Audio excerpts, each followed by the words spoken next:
We living.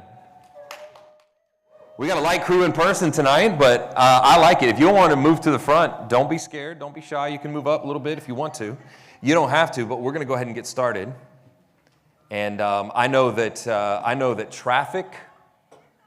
I don't know how traffic was tonight, but I know that traffic has been wild. So here in the Houston area, and so I know as people are coming in. We've got a few people that probably got stuck in traffic a little bit, but other than that, good to see everybody tonight. And we're going to get started in Leadership 307. Our final class of the year is Leadership 307, and we're going to be talking about crucial conversations. Crucial conversations. Now, of all the topics that we've done in almost 3 years now, this is one of my favorite. It's one of my favorite because I like talking about what it takes to have good conversation.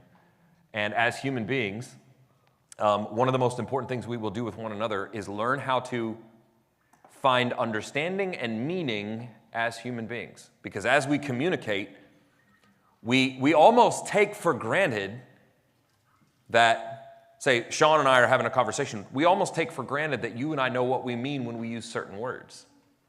So one of the things that we're going to talk about over the next 5 weeks is how do we find meaning and understanding when we have crucial conversations.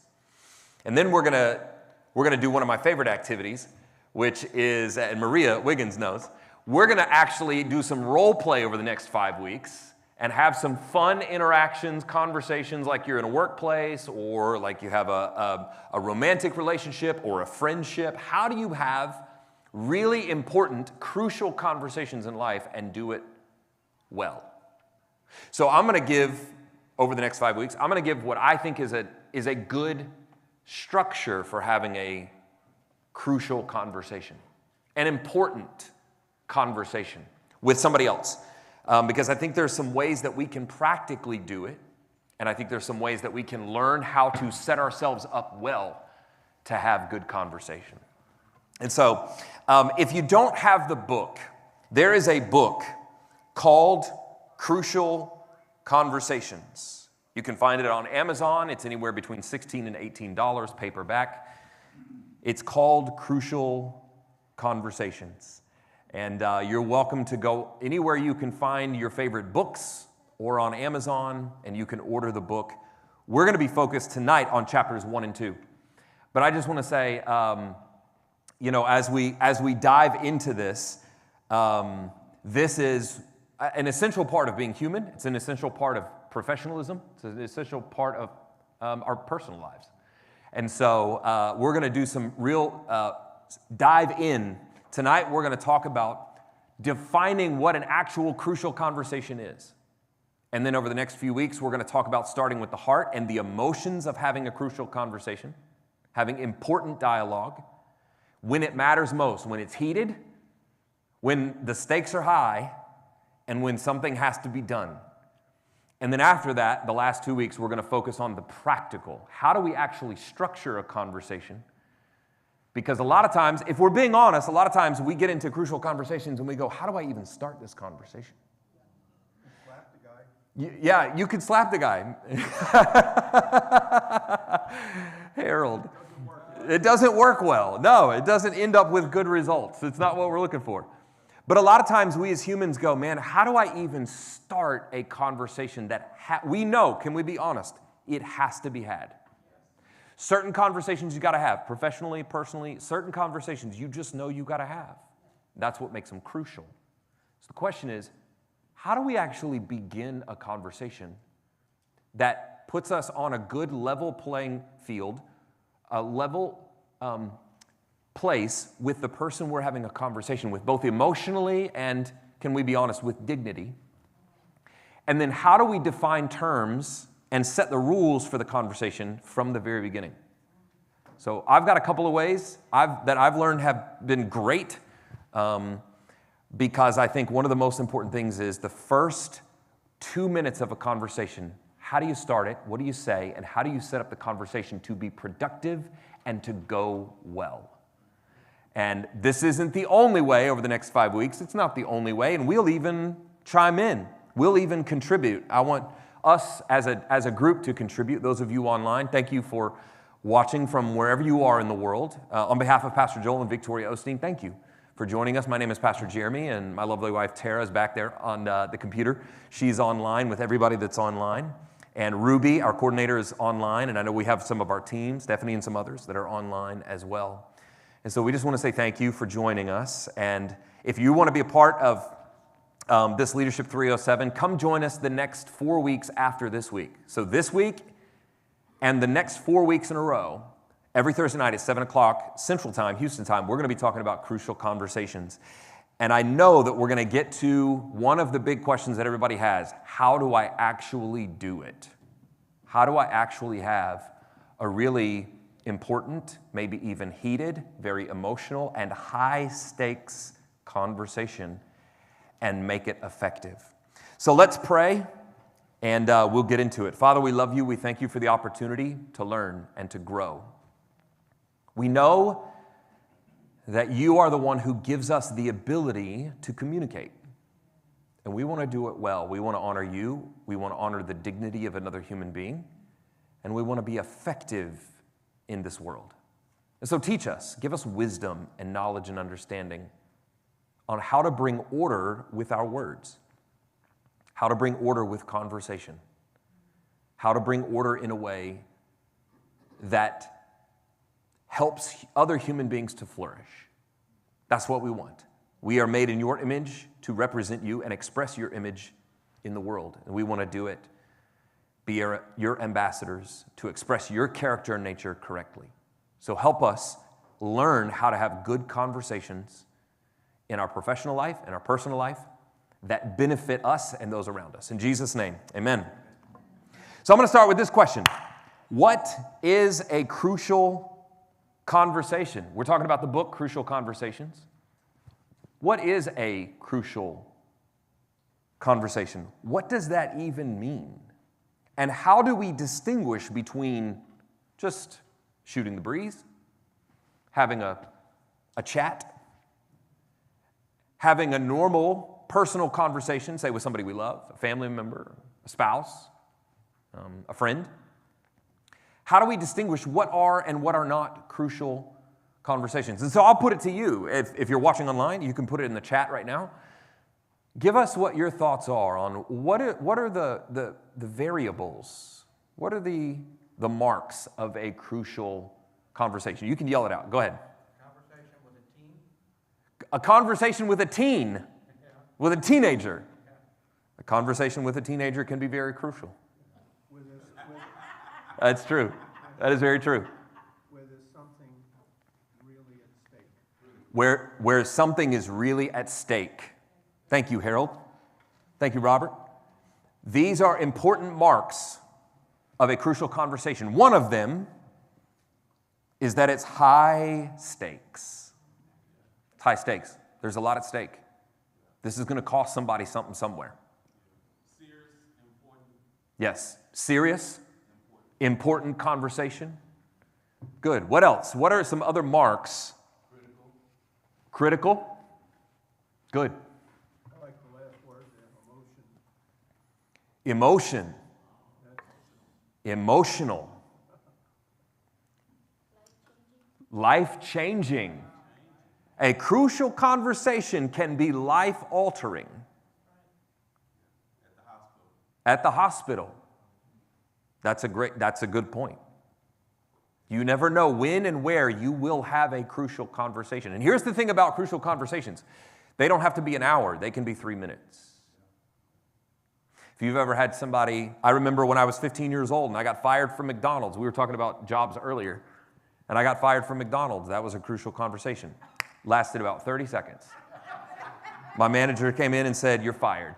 And I said, "Why?" And she said, I've told this story many times, but it legitimately was not my fault, actually. It's a wild story, but I was at McDonald's one night getting a check, my check, and my best friend I was working with, and he got fired because he lost it. He was very angry about something, and because company policy, I was with him, I got fired as well. So I learned a valuable lesson at 15. Number one, who you hang out with will directly affect the rest of your life. And number two, I learned that having crucial conversations don't have to last long. They can last seconds, and they will change your life. So what do you do when you've got to have? So here's a good definition that the book uses. And I think this is a good basic definition for crucial conversation. Crucial conversations happen is a discussion between two or more people where the stakes are high, opinions vary, and emotions run strong. And we as humans are emotional creatures. So that's part of the nature of being human, is that God has given us emotion. Why? Because emotion is a signal to us of what's happening in reality. Emotions don't always tell us what is reality, but they do signal to us that something is happening in reality. And so when God, it's the dashboard of your life. I love Dr. Paul Osteen does a great teaching on dashboard. Your emotions, your soul, your well-being on the inside, the non-physical part of you. The non-physical part of you affects the physical part of you. That's what stress does. The emotions affect your physical body, but your emotions are non-physical. So when we think of high stakes, it's in our mind. We understand what's critical about this moment. The emotions of it. And then, of course, our opinions. If we're being honest, I'll be honest and say, I'm opinionated on most things most of the time.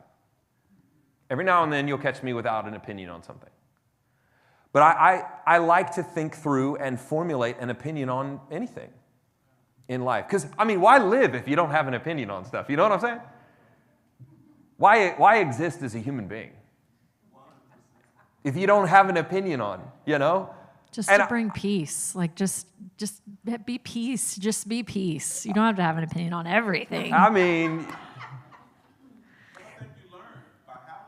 You do learn. Agreed. You do learn by having an opinion.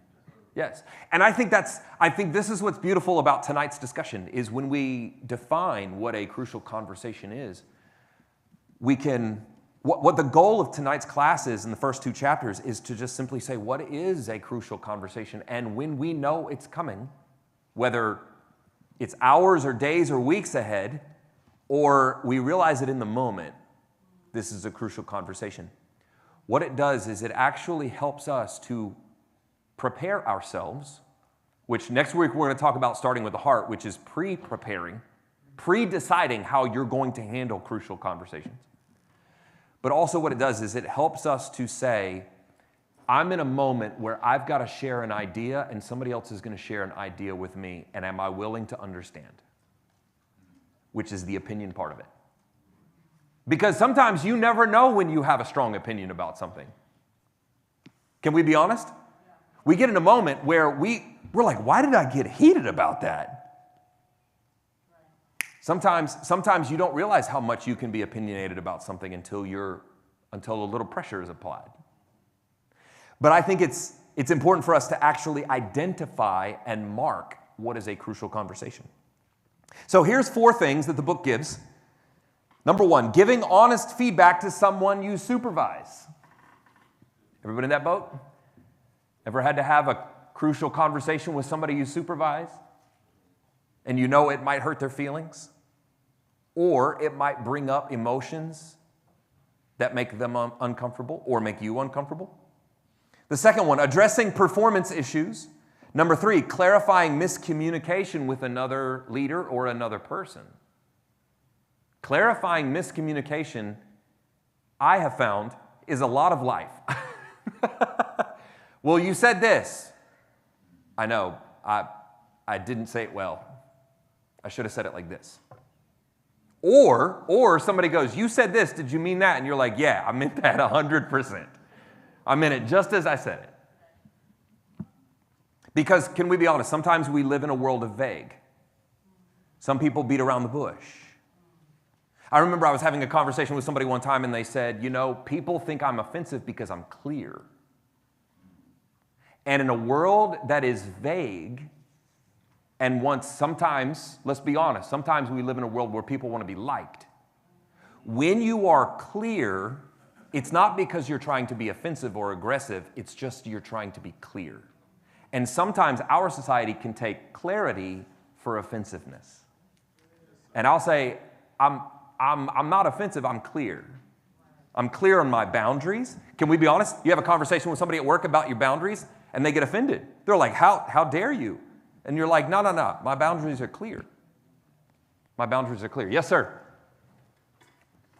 I just wanted to say, also, there's people out there that say you should be able to hear me because I talk loudly, but that's not always the case. Right. So that thought came across. I mean, Say it again, one more time. I said sometimes people think that everybody should hear them because they talk loudly, and loudly is not the point of the conversation. So I just was thinking about that differently. Just triggered a thought. That's good. You know, That's good. Loud isn't always the voice that gets heard. and clear isn't always intended or received clearly. That's true. So, kind of the same thing. So this is a great session, man. I like this. That's good. That's good. That's a great point. We got a hand up right over here with Harold. And I'll say this as she's bringing the mic. The fourth one is navigating disagreement about direction or priorities. Navigating disagreement. Harold. Well, sometimes.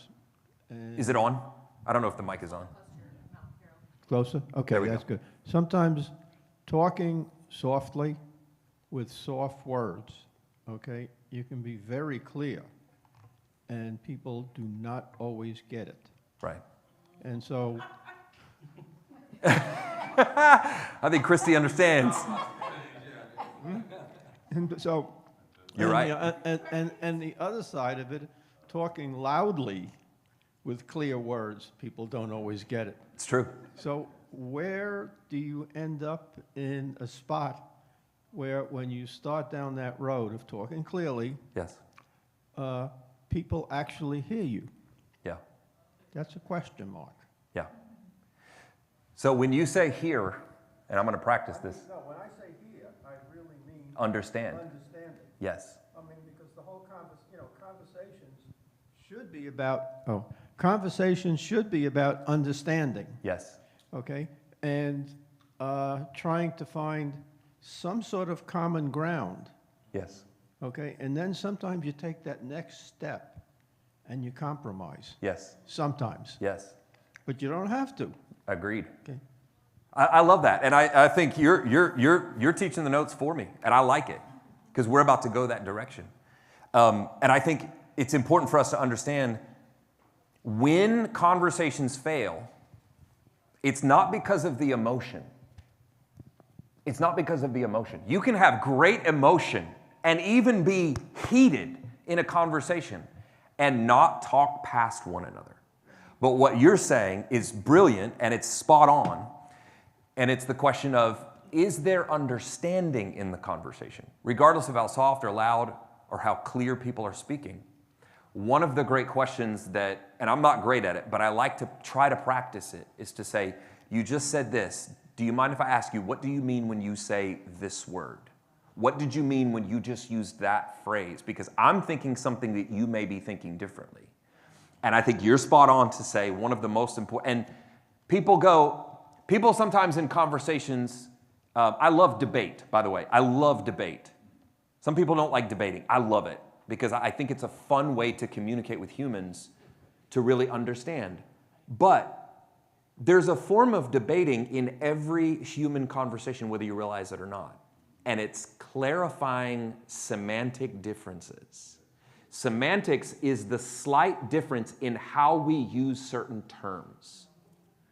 Because when we as humans use certain terms, we assume the person hearing us defines that term the same way. And it's not always the case.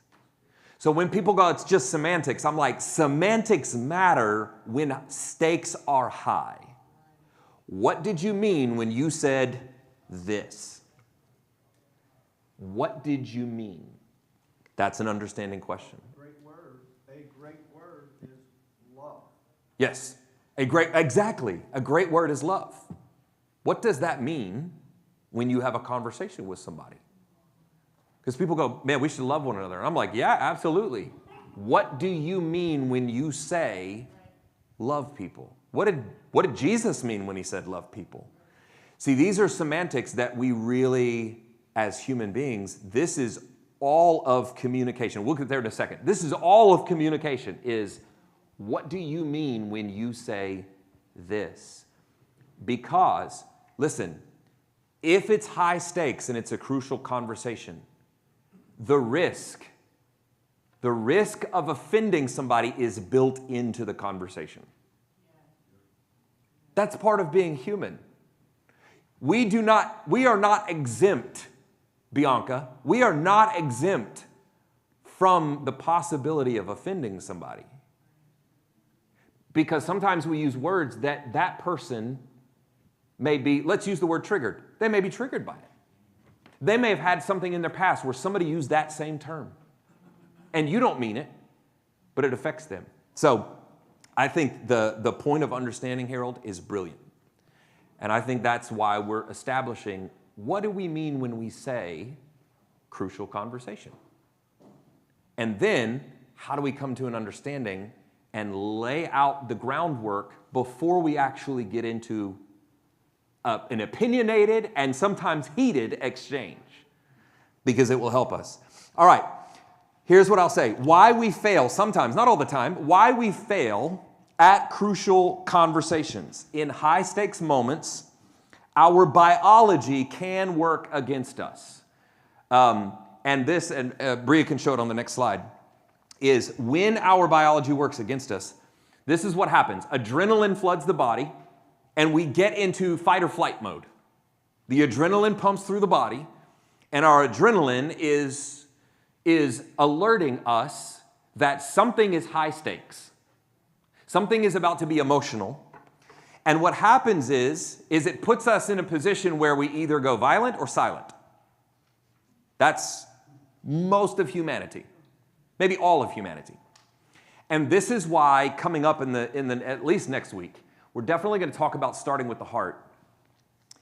Because when adrenaline comes, you have to pre-decide what your response is going to be. Can I say this? And I'm talking to myself. You cannot wait till you're in the moment to decide which of these you're going to do. Because in a crucial conversation, you have to already have pre-decided, when this emotion hits me, how am I going to respond? And I think that's one of the most crucial parts of the emotion part. Because we have a choice. What the biology and the physical body, the physiology of having a crucial conversation wants to do is it wants to start with the emotion, starts with the chemical of the body, the physical, then it goes to the emotions, then it goes to the logic. By the time, if you're in a crucial conversation, by the time you have moved from the physiology, the chemicals in your body like adrenaline, to the emotions, to the logic, there may have already been a bad turn taken in the conversation. So what we have to do is we have to recognize we're in a crucial conversation, and this is why we're talking about what are the marks of a critical and crucial conversation. Because what can happen is we can recognize the adrenaline rushing in and go, okay, I can either start here and move toward the logical, or I can go from here and say, I'm going to pre-decide to think logically about this discussion. And what I mean by that is simply this. I'm in a crucial conversation. This could go one of two ways. I'm either going to respond emotionally, or I'm going to stop and say, what can I learn from listening to this person? That's the logic. Okay, I got to step back for a second. Because y'all have heard that phrase. I've used it. You've probably used it. Take a step back for a moment, breathe for 10 seconds and go, all right, I'm about to exchange ideas with another human being that I do not agree with, or that I'm emotional about, or that's high stakes. So do I start with the emotion or do I start with the logic? And I think most of us would say we would like to, in any moment, start with the logical and reasoning part of us to have that crucial conversation. Not discounting the emotion. Emotions are good. Emotions are not right or wrong. Emotions are good because they signal you if we're being honest, they signal to you that it matters to you, which is really important as a human. Because that's how you know it's crucial. This conversation matters to me. And a lot of times it's because the person on the other end of this matters to me. So, when conversations turn crucial, we can become less persuasive and more defensive. Humans have this incredible innate sense in us for self-preservation. And what tends to happen is when emotions hit and the adrenaline rushes in, we respond or react by becoming more defensive and less persuasive. Because we go self-preservation. And a lot of times, and I've sat and had conversations, and I've realized it myself, and I've sat many times with Tara, and we've had intense conversations. We had one the other night. Intense conversations. Or friends of mine. You ever had that moment in a conversation where you realize, you're like, man, I was just trying to survive. I was not prepared. Somebody said something, and I was just in self-preservation mode. And because God has given human beings logic and reason, we can actually, this is what I love about self-perception. Humans are the only creatures on the planet that we can actually mentally get outside of ourselves and look at us and evaluate how we're handling a situation.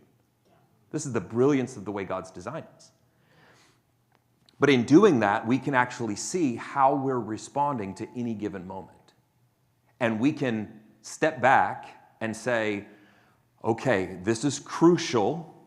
How am I going to respond? And this is what I know Pastor Joel will talk about a lot of times, your self-talk. You coach you more than anybody else coaches you. You are your own coach. All day, we're coaching ourselves how to interact with other humans.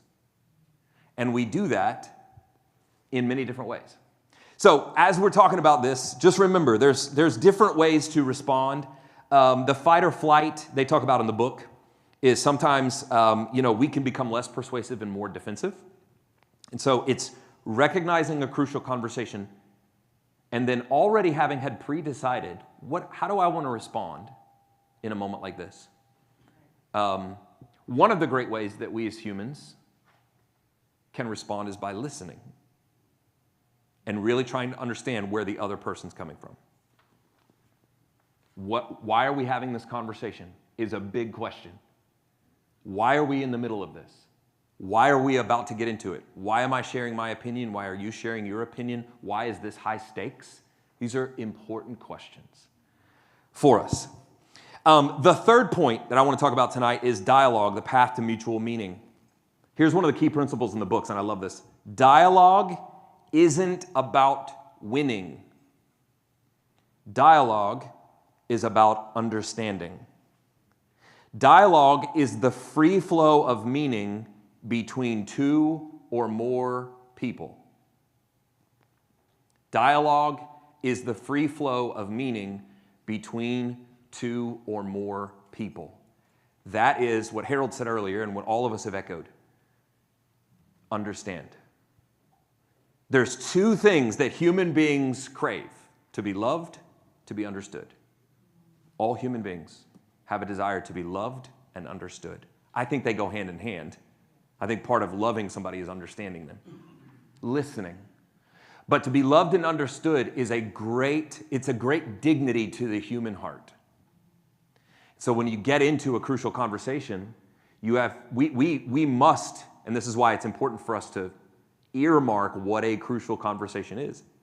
Because when the emotions run hot and the adrenaline kicks in and it's high stakes and we're really opinionated and we're about to get into it, and we know, here's the thing, you can be in a crucial conversation and completely agree with the other person, and it's just rainbows and butterflies and joy and, it's fun. Or you can get into a crucial conversation and realize that you vehemently disagree with the person that you're talking to. And that's where the test is. Are we going to talk past one another? Are we going to clarify what we mean when we're talking? And that's why it's good to see the signs. All right. The first sign of a crucial conversation, you feel emotionally charged or defensive. You feel emotionally charged or, not and, or defensive. It definitely gets the emotion going. The second sign is the stakes feel really high, which means you're protecting something valuable. That's what the stakes are high means. Something you're risking something. The value of something. The protection of something. And this is where self-preservation kicks in. Something matters to us, and so we want to guard it. A relationship, reputation, results, something is valuable. Number 3, different opinions emerge and tension increases. Different opinions emerge. And then the final one, you either start noticing silence or sarcasm. Y'all ever been in one of those meetings where somebody under their breath is really sarcastic? Just me? No. I think that these are little signs that it's a crucial moment. It's a difference of opinion. It's somebody doesn't agree. And I think those are the moments that we as leaders can call it out.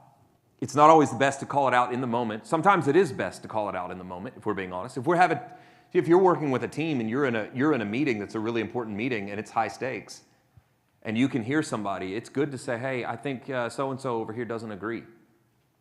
Can you help us understand if you do or don't? It's okay I think it's okay to say that. To go, let's lay it on the table. This is like, let's not leave this room until we've hashed out all the differences, because we have to be on the same page about this. Yeah. We got to be on the same page. And everybody has to be clear on what we're doing and what's happening. And I think, talk about it in the book, we go back to sort of psychological safety.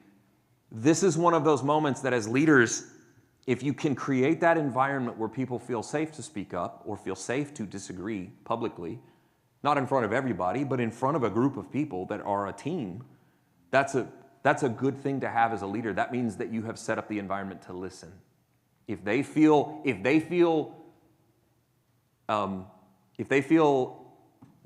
free enough, vulnerable enough to express, that means that you as a leader have set up an environment where they feel okay to even dissent, to go, I disagree, but I trust you, and I trust this project, and I trust this team, and I trust your heart as a CEO or as a leader or as a friend. I trust you.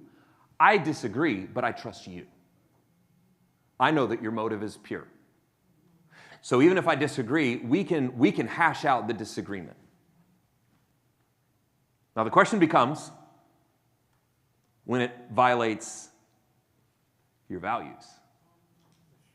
Those are some of the most crucial conversations.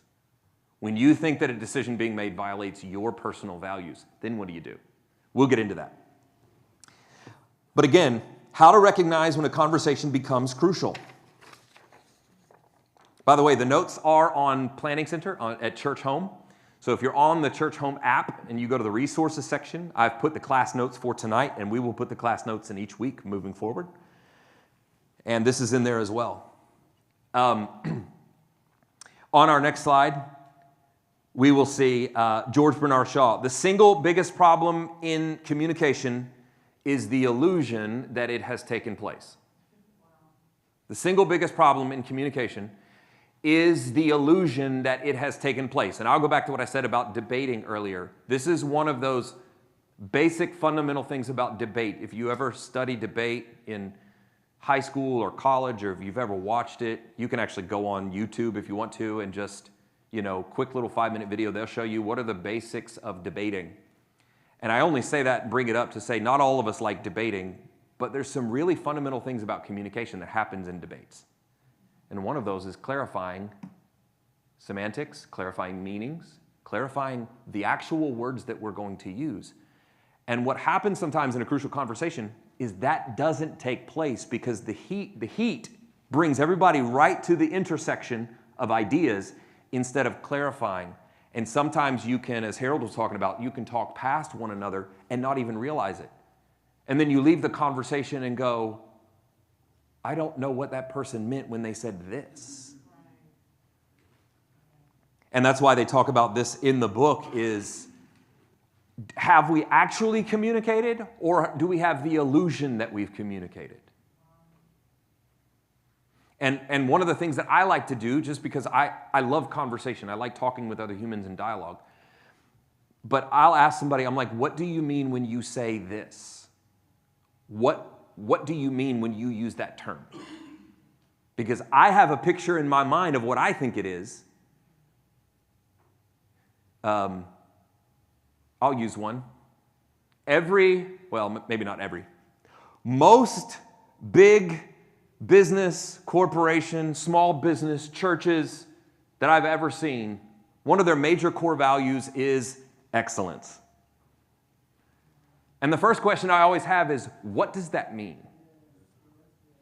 People go, I want to be a person of excellence. Cool. What does that mean? Define it. Why? Because we throw it out. We throw out these platitudes and these maxims all the time, or axioms all the time. Right? These proverbs, we go, I want to be a person of excellence. I'm like, what does that mean? Define it. What do you mean when you say the word excellence?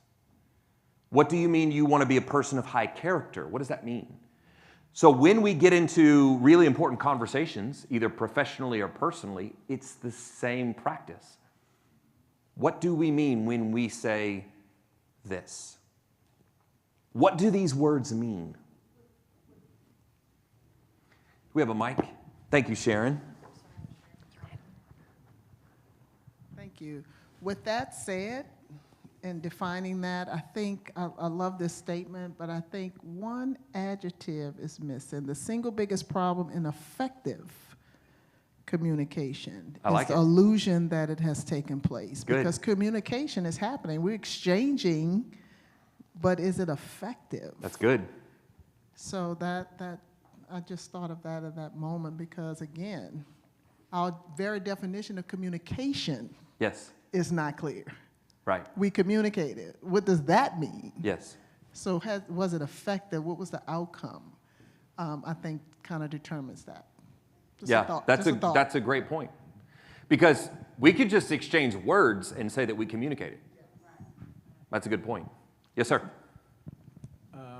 I'm not quite sure I agree with that. The definition of communication is, in reality, just not talking when you get into it. You know, you either talk to somebody or you communicate with them. Right. And, you know, right. All the other words you put on it don't really change it very much. I know, but I think what she's doing is she's clarifying. Yeah. Right. The psychology of it is 35% of communication is words. 65% of communication, words and tone. 65% of communication is nonverbal. It's your attitude, it's your body language, it's your gestures, it's your facial expressions. It's your tone. You know, hey, that shirt looks great on you. Shirt looks great on you. Those are two different tones, right? Same words, two different tones. Yeah, if I tell my wife, looking great. Boy, if I said that, she would go, what did you mean? I hear the tone. Mm-hmm. So here's what we're going to do. We're going to do a group activity. Okay? Jeremy, real quick. Sorry. Just to follow up real quick before, there were a couple of thoughts online I wanted to share before we got past this point. Janice said effective communication, going back to the word effective, takes place when the intended message from the transmitter is received. Correct. And that kind of picked up on some other things that people have been saying in the chat about the idea of how do we know when someone's heard, which is what Harold said, right? How do I know when someone actually hears me or when the message is received? It doesn't always mean agreement. Correct. Right? That Correct. oftentimes we feel heard when we feel like someone agrees with us. Yeah. So figuring out a way to define effective communication doesn't necessarily mean agreement. And my friend Salamatu said we can decide to focus on the outcome that we want to achieve and not the difference of ideas, which I thought was kind of a good way to think about what the effectiveness of it is to agree on the outcome that we're hoping for, not necessarily that we see eye to eye on the thing that we're crucially conversing about. Right. Anyway. Which is true. And I think that's why, man, I don't want to get into it tonight. I don't want to jump the gun early. That's why I love there's a format that I like to use in crucial conversations where you actually define from the beginning what the goal of the conversation is, so that you know when the conversation is over. Because if we clearly define the goal of the conversation especially in professionalism, if you clearly define the goal from the beginning, both parties know when the conversation is finished. And if that goal has not been met, both parties know the conversation is not over yet. But to go back to what was said about how do you know when you have transmitted correctly to the other person that they understand what your position, your opinion, your thought on the matter, or your perspective. And I hate to go back to debate, but there's some really good practices in debate that it's called steel manning an argument. Y'all ever heard that term? Okay. When you argue or debate with somebody, y'all have heard a straw man. What you do when you straw man is, let's say I'm having a conversation with Harold, and I take the argument that he's trying, or the perspective, the opinion that you hold, and I turn it and I slightly twist it. Now, in debate, the reason I would do that is because I'm trying to convince the audience that my position is correct. So I would take yours and straw man it. So I would sneak what we'd call a Trojan horse. I would sneak something into the conversation that you don't really hold, but I would convince the audience that you do. Now, that's a sneaky way of doing it. But steel manning is what you do when Harold and I are having a conversation right here, and Harold goes, Pastor Jeremy, can you do me a favor? Can you steel man my argument so I know that you know the case I'm making? So in conversation, what we call that is steel manning somebody else's perspective. And what you do when you steel man is you actually tell the person that you're talking to back what their position or opinion actually is. And we do this quite often as human beings. We don't label it, but we do it quite often when you say, can you help me understand what I just said? Can you help me understand that you understand what I just said? You do it in close relationships. You want to know that the other person heard you the way that you're trying to transmit it. Right? In debate, that's called steel manning. And so one of the great practices we could do in conversations is, can you help me understand that you know what I'm saying? And I think it's okay. Does that make anybody uncomfortable in here to say that? No. I think it's an important part of communication. But I really like those, what they said and that perspective, because it is important to steel man the argument, or to steel man the position, or to steel man the opinion and where that person is coming from. We'll say something like, I just want you to understand where I'm coming from. That's steel manning the argument. Do you understand what I'm saying to you and what I'm really trying to get at, the purpose of what I'm communicating? And so steel manning the argument is essential. All right, let's do an exercise. We're at 7:45, so I want us to work on this for a few minutes. Here's a group activity. I want us to spot the crucial moment. Now, here's a list of 6 examples. Now, what I want you to do, you can do it by yourself or you can do it in groups. Those of you online, you're welcome to do it with Ruby, with Tara, with the crew. I want you to take these 6 examples on the left, and I want you to answer the 2 questions on the right. So, which scenarios qualify as crucial and why? And then number 2, what typically happens if it's avoided? So this is going to be relatively subjective, which means it's going to differ from person to person whether you think this is a crucial conversation or not. So what I'd like us to do is I'd like us to take 5 minutes, in person and online, and I would like us to look at these 6 scenarios, and I'd love for you to make some notes, and you tell me by answering the questions on the right, which of these 6 arguments are crucial and why, and then what happens if you avoid them? So this is going to be very opinionated. It's going to be your perspective. I'd like for you to write it down. You can do it as a group. You can do it with 2, 3, 4, 5, or you can do it by yourself.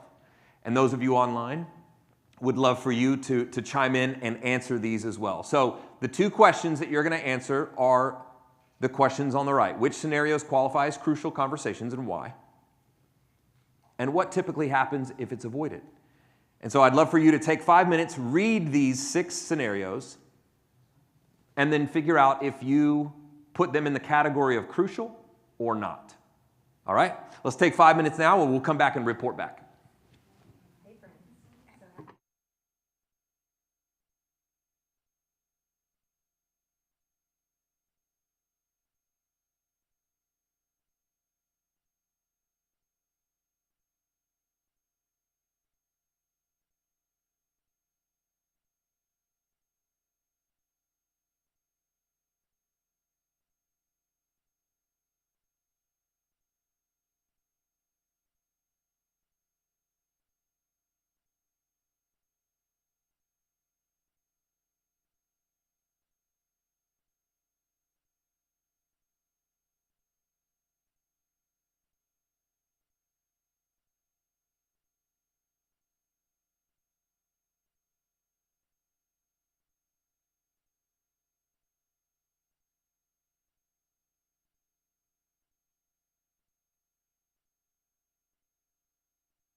Understood why. So I don't think I would approach it as a crucial conversation initially.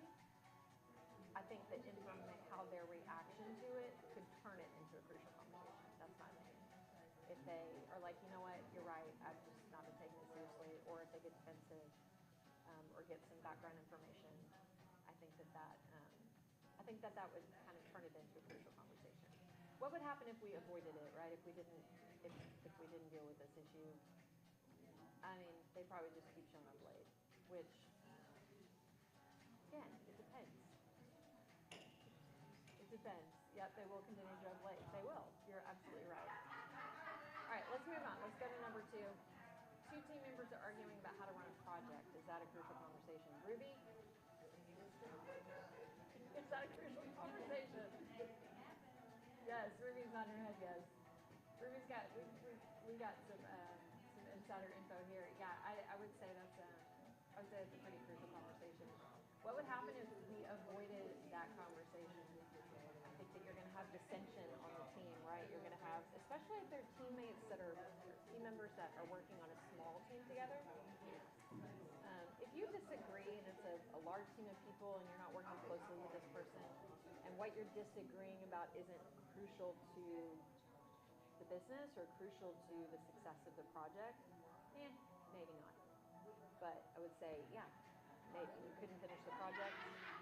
So mostly crucial on that one. I could definitely see that. It hits a little close to home for us. So, yep, the outcome of the project. If you don't deal with that, the outcome of the project isn't going to be clear. All right, number 3, you disagree with the senior leader's decision that you feel violates a core value or principle. Number 3, crucial. Yes. Stephanie gave me a pickle, yes. Absolutely. I think I'll give you my opinion. You guys can share yours. I think everybody's on the same page here. Very crucial, Sandra said. I think that, yeah, it's the issue of the core value or principle, right? Jeremy and I talk about all the time about non-negotiables. We are not going to agree 100% with anyone, right? Because we're all different. We all have different lenses in which we see the world.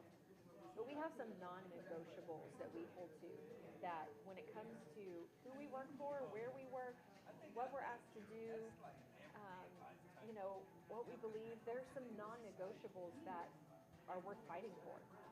And so I think those are our core values. Those are our guiding principles, that being asked to do something that violates that is a non-negotiable. So I think we all have to figure out what those are for us, and that would definitely lead to fruitful conversations. If I avoid it, if I don't confront that issue, I'm either going to be violating myself and the principles that I say I follow,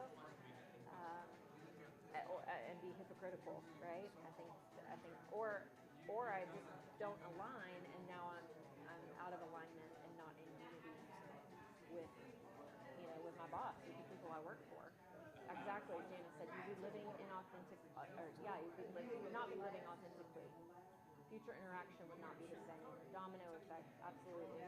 All right, number 4, we're going to run out of time. You disagree with the director about the direction of an event. Crucial or no? Number 4, you disagree with your director about the direction of an event. No. Most of you coming in no. I agree. I think this kind of goes back to the non-negotiable. Negotiable depends. Yeah, I guess it could depend on the event. What's the event about? The urgency of the event. I think those are good questions to ask. Is it illegal or immoral? There you go. Going back to is this violating a core principle we have, a value that we have? Not. All right. Hey, we're going to jump back in now, and I appreciate everybody's conversation. I was listening to everybody online, and then listening to some of the conversations in the room, and I really appreciate everybody engaging with it. And I would love to report back. What are your thoughts of these 6 prompts, these 6 examples? Give me one that you think is a crucial conversation and why.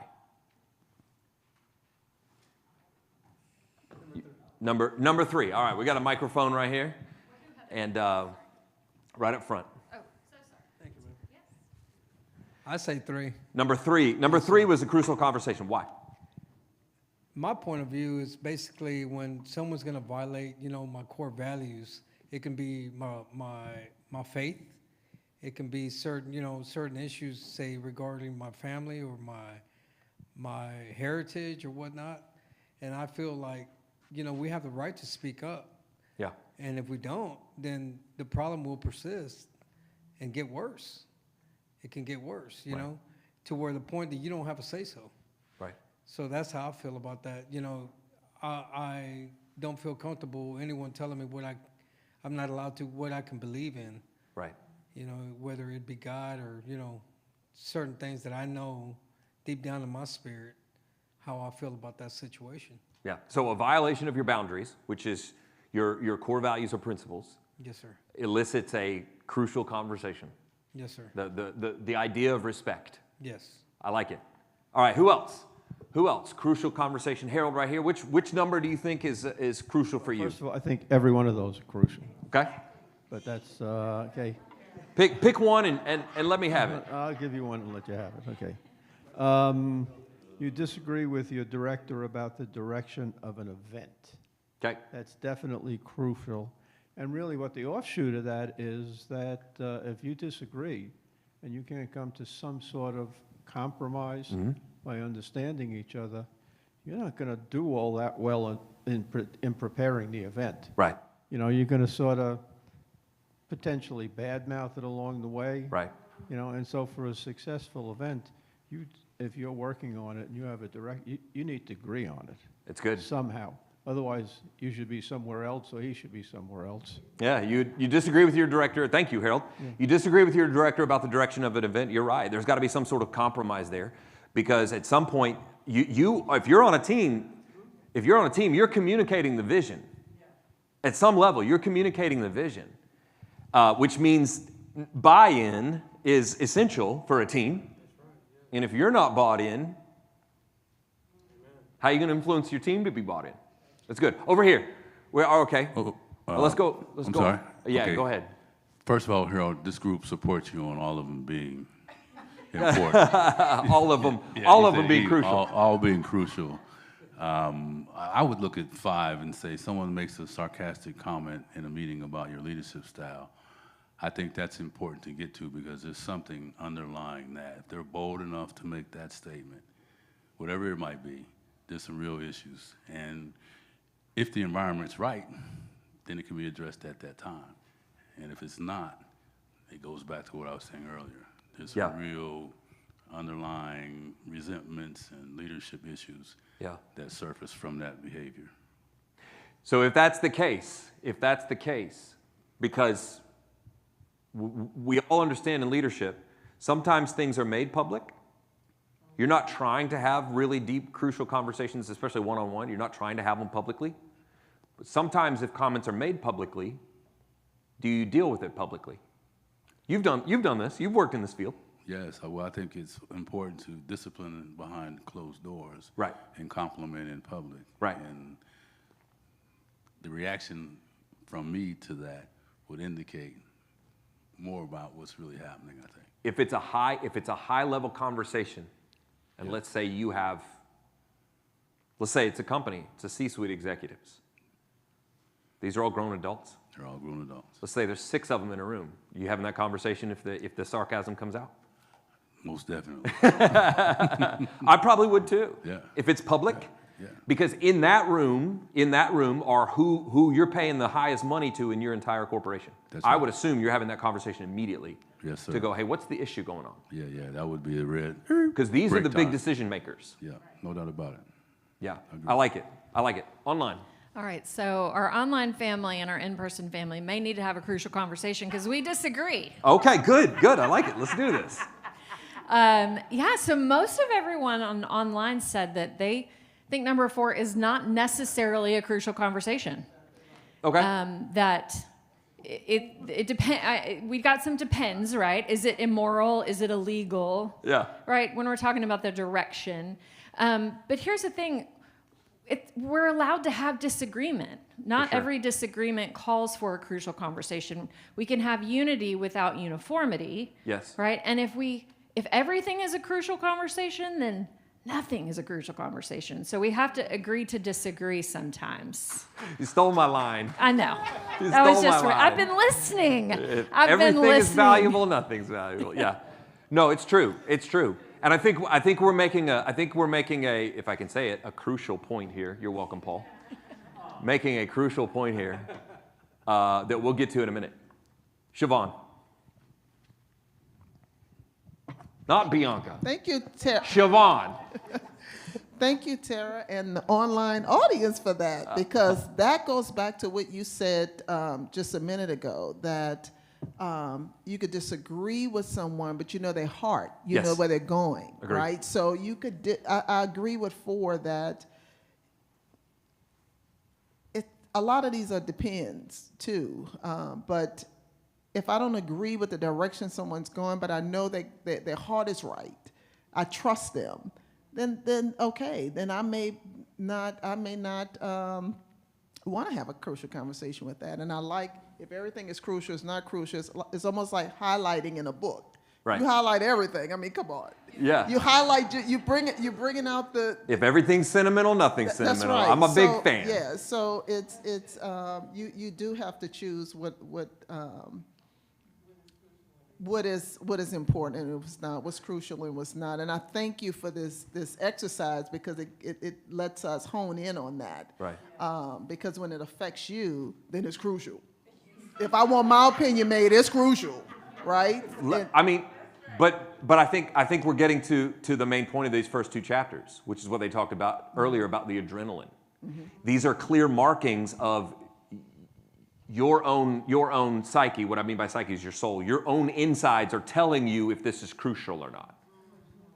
Because your emotions are running hot, it all of a sudden becomes high stakes, the adrenaline starts rushing, and you go, why does this matter to me so much? So I don't think any one of those variables is the clear mark that this is crucial. I think when it all comes together is when you know, okay, this matters to me, and I think we need to have this conversation. But you're right. You disagree with your director about the direction of an event. That might not be for you. You may recognize it in your own mind in a meeting, but it's not a deal breaker. You go, I'm going to go along with this, and I'm going to support it, and I'm going to go, I just have a difference of opinion. I disagree. But I think Harold's point is when you disagree to the point that you can't uphold the vision, that you can't champion the goal, the vision of it. I think that's where it can break down.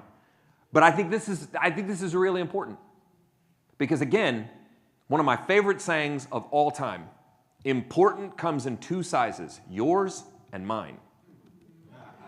And what you think is important, I may not think is important. And what I think is important, you may not think is important. But I think it's good for us to recognize, when am I in need of a crucial conversation? Because it may be subjective to you. It may be subjective to you and the person you're thinking about. A friend, a colleague, a professional setting, a spouse, a romantic relationship, your church pastor. When is it a crucial conversation time? And I think it's nuanced. I'll get to it in a sec. It's very nuanced. It can be. Now, there are some clear markings that we talked about and all the research and the science behind it. We don't have to get into it tonight. But the point is this, is what determines that this is a crucial conversation? And these exercises, things like this, are just a litmus test to say, what do I really think about these moments? And how do they hit me as opposed to the person next to me in church, in a meeting, especially in meetings. Let's be honest, you're sitting in a meeting, it may not hit the person next to you the way it does you. But you go, man, I got an issue with this. I want to say something after the meeting. So, yes, sir. Well, Pastor, I don't know, maybe all the people are going to be angry with me, but none of these are crucial for me. Okay. None of them. Okay. Why? Not because I want to disagree with my neighbors. Right. I'm sorry, it's not to disagree. It's because if I begin, I was thinking, and each one of them, I said, this is not. Why? Because if this is not is not the core competence of the business or the organization, this is not crucial. I don't waste my time since a long time ago she disagree with me. They are fighting. No. We don't have time. There's so many things to do. Right. This is about not only business. This is about family. This is about the couple. This is about with the kids. We need to understand when is the clear thing. Of course, we need to listen. But in my personal opinion, the crucial conversation, it's about the foundation of the organization, the pillars of the organization. For example, which is the core competence of Lakewood Church? Bring hope. Yes. Whatever is about outside of bring hope. For sure. It's important, right. Could be interesting, could be critical, but I don't have to get distracted. And get distraction is one of the biggest mistakes that in all the communication we can make. Yeah, I love that. Can I push back on that a little bit? Mm-hmm. What if it's not important to you, but it's important to your team? That's the thing. On this case, I have two kind of clients. Okay. My core business is about my for example, bring hope. Right. Your core, but yeah. my clients, if I will be the leader of Lakewood Church as a pastor, Joel Austin, it's my team. So I need to listen to them. Yes. But I don't have to get attached to their opinions because I have a clear direction about bring hope. Hey, this is interesting, but this is not related to the bringing hope. I don't have to be distracted, and my duty is to bring peace and confidence about the dealership that I have about the core business of the organization. Right. But I think you made a good point. I think if you don't think that conversation is as important, say, as crucial as they do, but you're willing to listen, yes, that's creating a space as a leader that gives your team a valuable. They feel valuable. They feel valued. They feel valuable, and something important, they're going to keep bringing opinions. Right. Because when they stop speaking, that is going to be a big issue because it's going to be like a marriage. It's going to be in a huge different direction. Even they are together, but they are separated together. Yeah. I mean, we talked about it earlier. The two responses you can have to a crucial conversation that shuts people down is either violence, and unless they're destroying your boardroom, I mean, yes. Or that's one way of doing it, or complete silence. Yes. And I've actually had this conversation with leaders before where I've sat in a meeting and their team is completely silent for an hour. And I'm like, that's not a good sign. That's not a good sign. That is a sign of the opposite of the leadership, is division. But I guess my point is what you're saying is none of these would be crucial for you, but you know the principle and the understanding of, I do need to listen to my team. Because even though I think it may not be as crucial a conversation for me, it may be for them. Because if they're bought in, it's because they've had the opportunity to take ownership of something. Yes. Or stewardship, if you want to say it. The biblical term is stewardship. Yes. Because you know, if you have a team, you want them to own it in their heart. You want them to own the vision. You want them to own the mission and the values of the company. And so I think, to your point, I might agree with you on most of these, personally. You know, this isn't something that I would necessarily get into with everybody all the time. But if your team feels that way, it's like, how do we as a leader, how do we adapt to where our team is to make sure that we understand them and we're on the same page? I think that one of the important things about the leadership is to pick the battles. And we need to be selective about the battles. We don't have to fight all the battles, as the Bible says. Like King David, he was successful because he picked his battle. He doesn't go and fight directly. And avoid a war, it's a sign of leadership. So in this case, something that I really feel that all of us we should be doing, we are going to represent Jesus as much as possible as we are listening, but we give example through focus on the goal and encourage them to focus into the core competence of the organization, not in what they are feeling or what they are thinking about. If this is related to the core business or the core of the family or the core about the organization, that's something that is worth it. It's true. That's true. And I agree with you to a point. I guess my question would be, and I like this interaction, by the way. I hope you're not bothered by it. I love this because you're bringing up some good points, because we've had all of them matter, and we've had none of them matter, and we've had in between. This is why I like doing this exercise, is because it points to us to go, what do I really think of situations like this? But I guess my question would be, for us as leaders, are we the ones who decide what are the important battles, or does our team decide by their buy-in? I think that the important thing here is, as we always say, we need to pray. Right. We need to listen to the whispering of the Holy Spirit. Yeah. And when we are connected to that, we're going to make decisions randomly like this, and some others we're going to have a long pause, because this is not the timing, what you said. Timing is key thing. It's like when Rocky, hold on. Hey, hit it, no, hold on. You cannot even hold on, and then you fight. But the timing is like when you, I don't know how to bake, I'm sorry, but I think that is something like to baking a cake. Yeah. The timing is the key thing to the success of the cake. I would agree with that. So do we notice that all of us respond differently in different ways? Mm-hmm. And I think to look at exercise like this, or to look at life and to look at situations with your leadership, your life, your relationships, it's important to go, what really matters to me? What are the crucial conversations?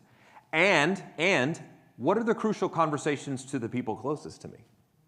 I know this about Tara now. We've been together. November 8th will be 17 years for us. Wow. Thank you. And I know this, when something happens in ministry or in our personal life, I know she's going to have questions. That's a good thing. She is a strategic, detailed, oriented person. I'm more big vision. We work well together, but she's like, what does this mean? Where is this going? Who said it? Why did they say it? What's the strategy? What are we doing? And I know, after I've had conversations sometimes at the church that she's not necessarily on campus for, I know that I'm going to need to have answers to those questions. And I know that these are going to be the crucial conversations to her, where my brain goes, but we're getting to the big picture, guys. We're all moving. It's like a cruise ship. Whatever details are happening, fine. We're all getting to port together. But I can hear some interesting laughter. But I think for all of us, like you were saying, it may be completely different. You may look at this entire board and go, these aren't that important. Or some of us may go, every one of these matters. And these are really important details. So I think this is a really good conversation, and we're going to end it here. I want to ask one more question, and I want us to get into this quick discussion. And then we're going to end with the homework for this week. We're going to practice what we're talking about. So the question to end tonight is simply this: why do we often avoid the conversations that matter most?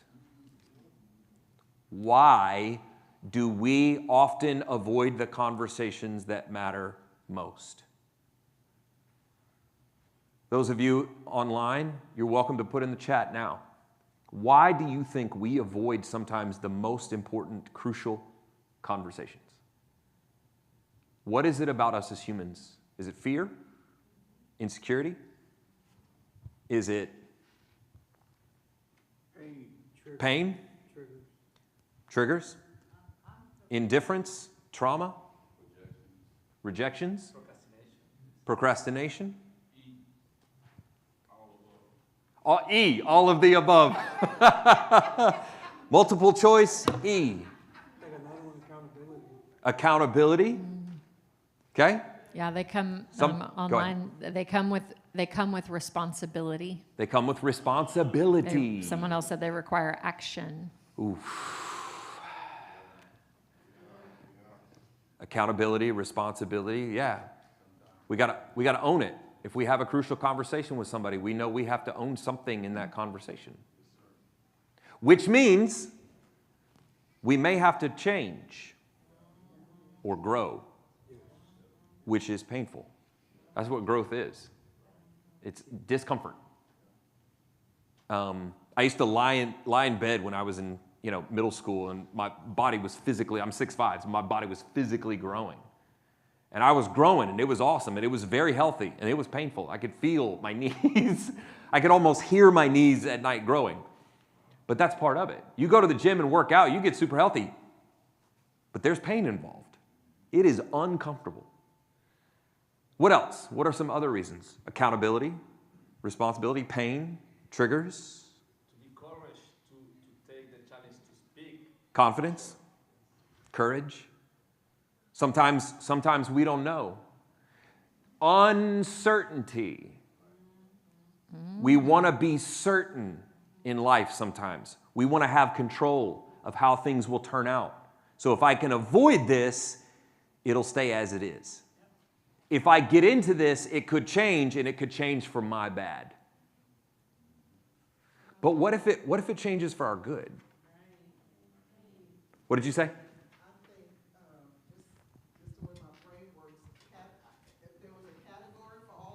If there was a category for all of them? I think fear is the category. Yeah. And all of those fall under there. Yeah. Yeah.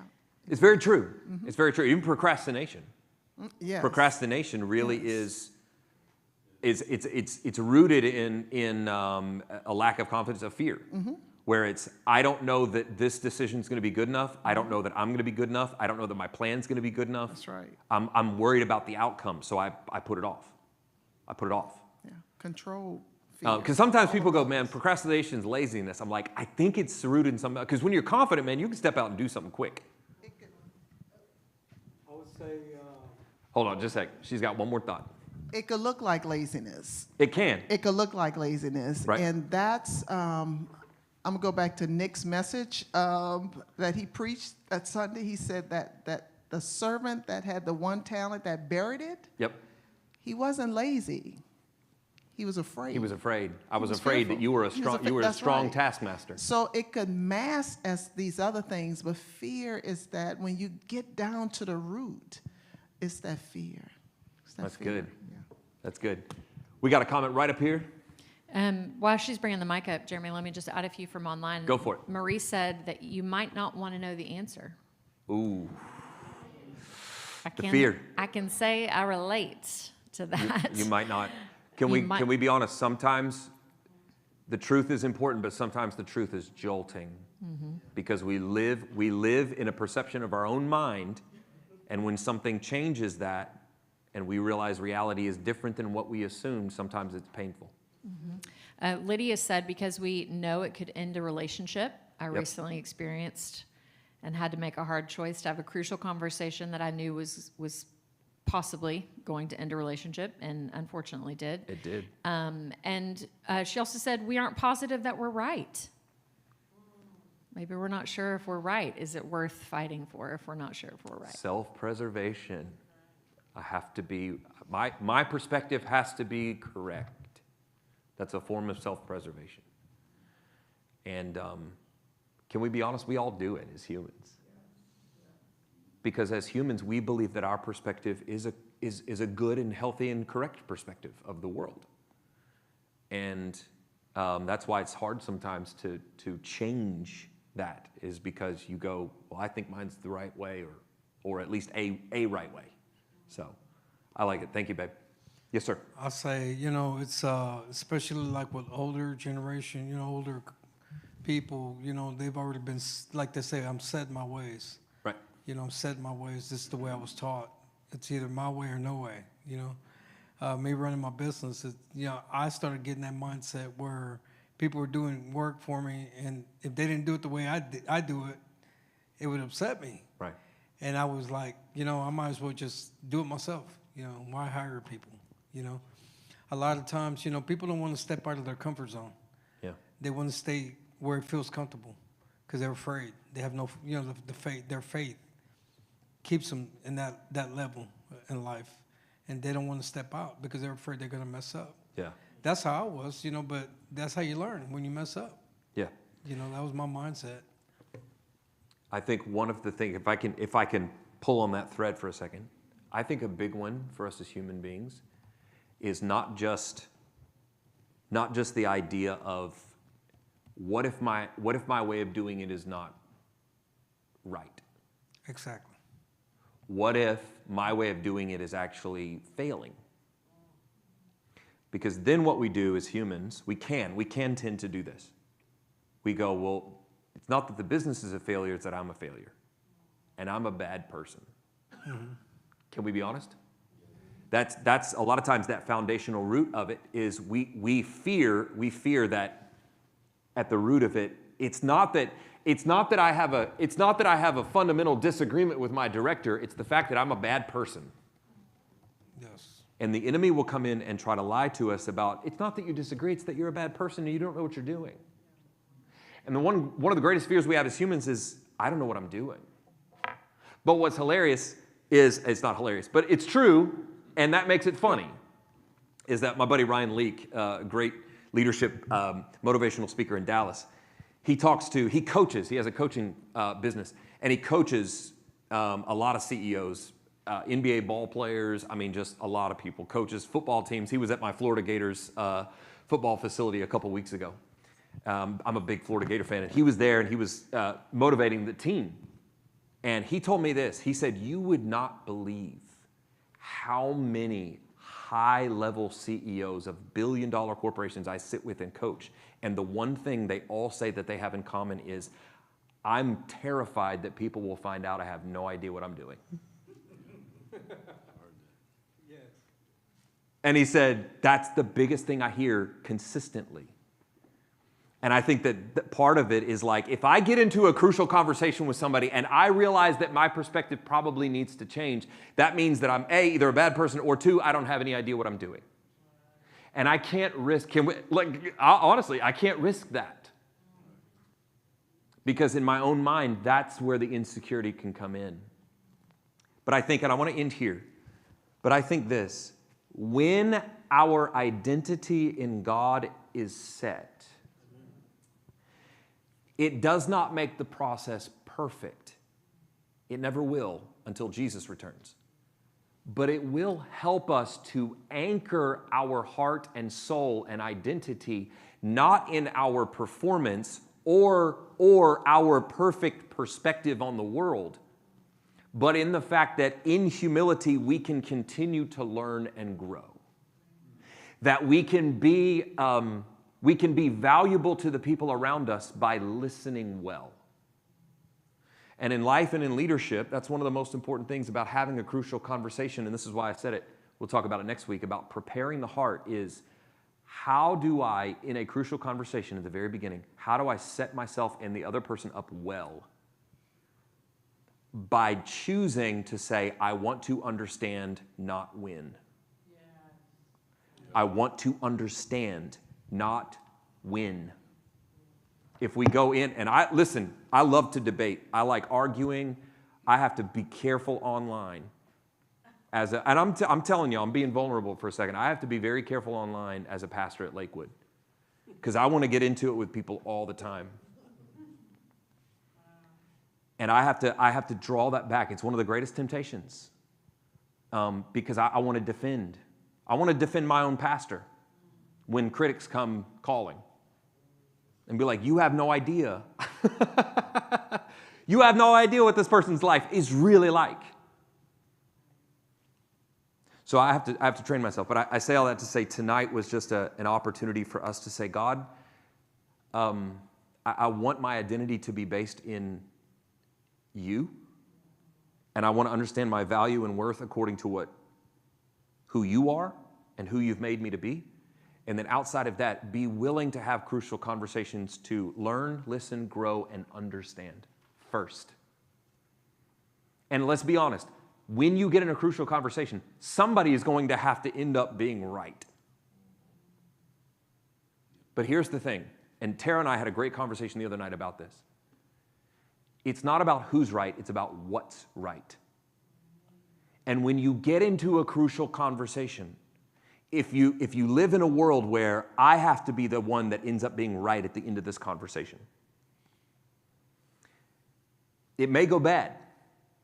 But if you say, you know what, by the end of this conversation, we need to come to the place where we realize what is right.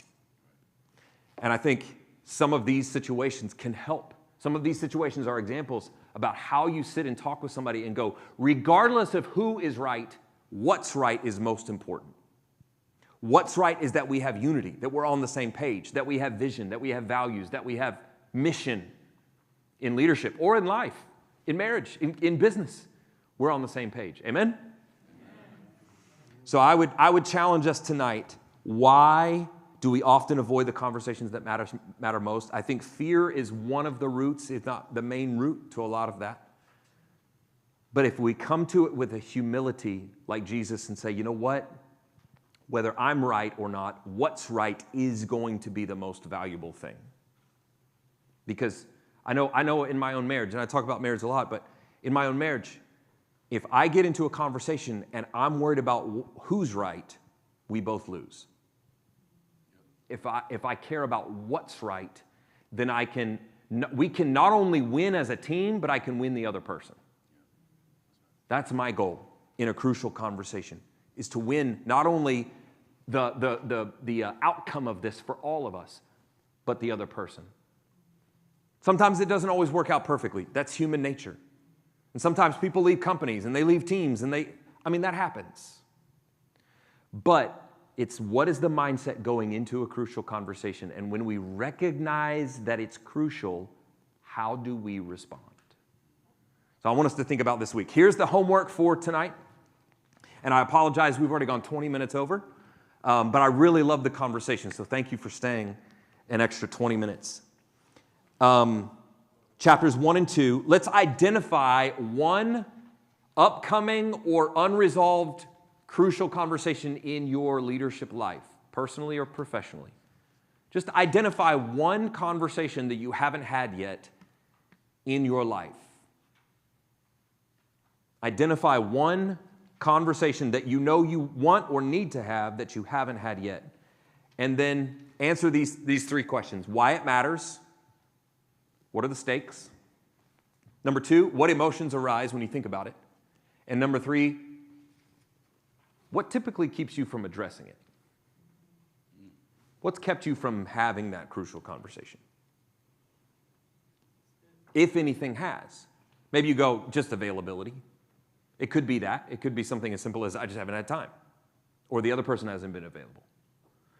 Or it could be I'm terrified and I don't want to have the conversation because I'm afraid of how it will turn out. So think about identify one upcoming or unresolved crucial conversation in your leadership life. And we're going to pray to end, and I'll leave you with this. One of my favorite leadership quotes ever was, whatever needs to happen eventually probably needs to happen immediately.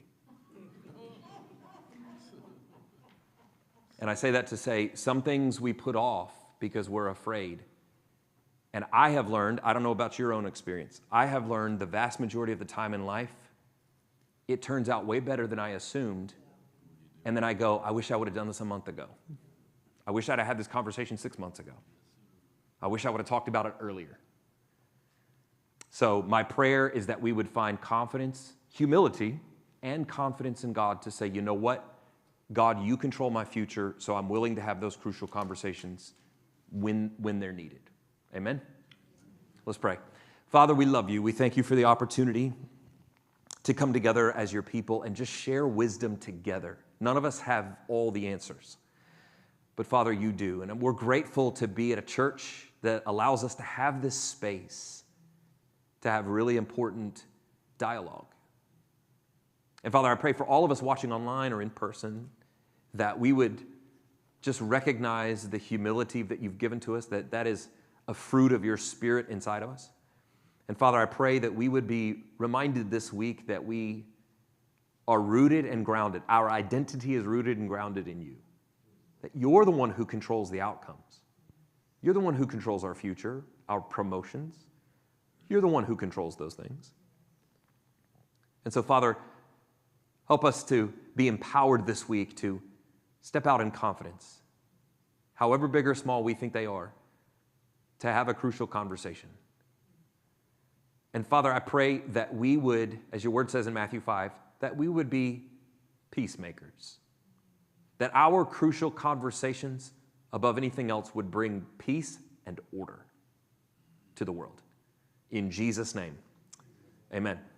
Amen. We love you guys. We'll see you next Thursday, 7 o'clock right here. We're going to talk about starting with the heart. The next 2 chapters in Crucial Conversations, starting with the heart and how we prepare ourselves for a conversation.